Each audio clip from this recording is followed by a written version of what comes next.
Hello. आज हम लोग समझेंगे इस वीडियो में कि हाइड्रॉक्सिल समूह के द्वारा प्रतिस्थापन। हाइड्रॉक्सिल समूह के द्वारा प्रतिस्थापन, ठीक है। तो इसमें हाइड्रॉक्सिल समूह के द्वारा प्रतिस्थापन करेंगे तो क्या क्या स्थितियां होनी चाहिए, क्या क्या होने चाहिए, कंडीशन, ये जरूरी है जानना। तो चलिए देखते हैं इसमें क्या क्या दिया गया है। कहा है कि 623 केल्विन ताप, 623 केल्विन ताप 300 वायुमंडलीय दाब पर जलीय सोडियम हाइड्रॉक्साइड के साथ गर्म करने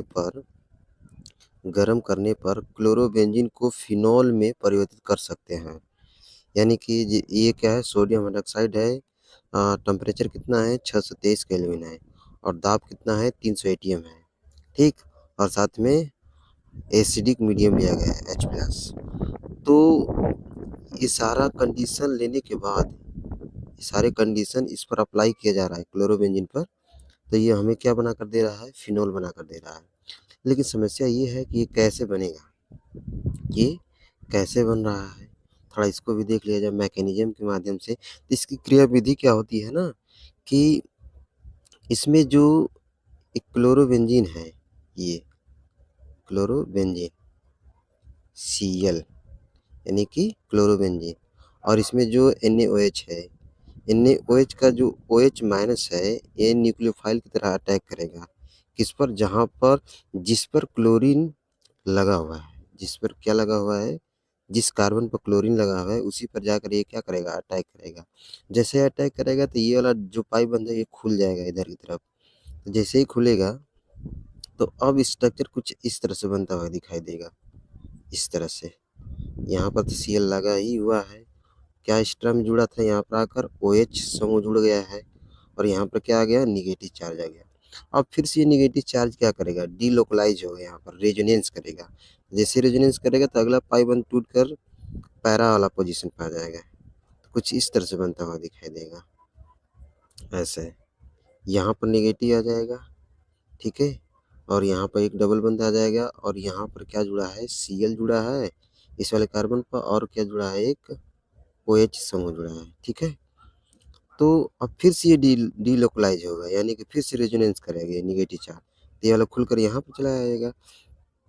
जैसे ही आएगा तो अब ऐसा बनता हुआ दिखाई देगा स्ट्रक्चर में, कुछ ऐसा। यहाँ पर निगेटिव चार्ज हो गया, यहाँ पर डबल बंद आ जाएगा, एक यहाँ पर डबल बंद हो जाएगा, और यहाँ पर क्या जुड़ा था, Cl और OH समूह। फिर से क्या होगा, ये वाला निगेटिव चार्ज डिलोकलाइज होगा जैसे ही, तो ये वाला क्या हो जाएगा, फाइनली Cl बाहर हो जाएगा। क्योंकि Cl क्या है, यहाँ पर लिविंग ग्रुप का कार्य करेगा। क्या कार्य करेगा, लिविंग ग्रुप। लिविंग ग्रुप का मतलब ये है कि जो इजली उस परमाणु से निकल सके, क्योंकि उनकी जो विद्युत ऋणात्मकताएं होती हैं जिससे जुड़े होते हैं, जैसे कि Cl जुड़ा है इस कार्बन परमाणु से, तो क्या है कि इसकी जो विद्युत ऋणात्मकता है क्लोरीन की, इस कार्बन से अधिक है। जब अधिक है तो इनमें इनके जो मध्य जो बंध बन रहे हैं, ये पोलर होंगे, यानी कि ध्रुवीय होंगे। अध्रुवीय होंगे तो जितने अधिक ध्रुवीय होगा बंध, वह एटम जो होगा, जो ज़्यादा विद्युत ऋणात्मक वाला तत्व है, वो उस एटम से जल्द निकलने की कोशिश करेगा, यानी कि वह एक लिविंग ग्रुप की तरह कार्य करेगा, यानी लिव हो जाएगा, पूरी तरह से निकल जाएगा। तो ये जो Cl वाला है ये निकल जाता है, ठीक है। अब निकल जाएगा तो फाइनल कैसा दिखाई दे रहा है, यहाँ पर बना रहे हैं स्ट्रक्चर इसका। फाइनल कैसा दिखाई देगा, कुछ ऐसा दिखाई देगा, ऐसा।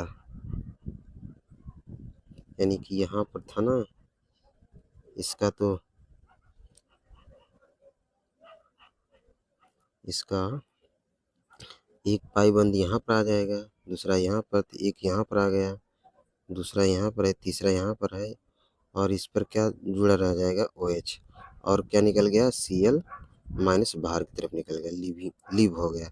और इसी के साथ में जो जो Na+ था आकर जुड़ जाएगा, यानी कि बन जाएगा, ये जो दोनों एक दूसरे में जुड़कर क्या बन जाएगा, NaCl बन जाएगा। तो बस यही मैकेनिज्म था इसका, ठीक है। बस इस वीडियो में इतना ही है। जय हिंद।